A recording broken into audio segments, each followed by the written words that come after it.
ஆயிட்டிருக்கு அப்படின்னா நீங்கள் ஓவுலேஷன் கிட்டு யூஸ் பண்ணி உங்களோட ஓவுலேஷன் நாளை வந்து தெரிஞ்சுக்கிட்டு நீங்கள் ஃபேமிலியில் இருக்கலாம்.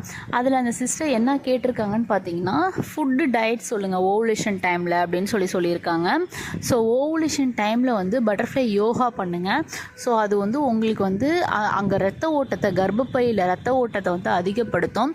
ஸோ நல்ல ரத்த ஓட்டம் இருந்தாலே நல்ல ஹெல்த்தி கர்ப்பப்பையாக இருக்கும். ஈஸியாக வந்து ஓவுலேஷன் நடந்தால் நீங்கள் ஃபேமிலியில் இருக்கிறப்ப வந்து உங்களுக்கு டக்குன்னு பேபி ஃபார்ம் ஆகிடும். ஸோ பட்டர்ஃப்ளை யோகா பண்ணுங்கள். சியா சீட்ஸு டெய்லியும் பாலில் ஊற வச்சு காலையில் 11 o'clock சாப்பிடுங்க. அது நீங்கள் பீரியட் ஆனால் ஒரு 15 days நீங்கள் தாராளமாக சாப்பிட்லாம்.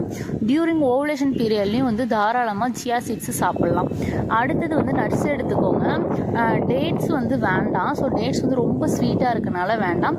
லிமிட்டடாக எடுத்துக்கோங்க. அதுக்காக வந்து நான் சாப்பிடவே கூடாது அப்படின்லாம் சொல்ல, டேட்ஸ் தாராளமாக எடுத்துக்கலாம். ஆனால் ரொம்ப வேணாம், ரொம்ப இனிப்பு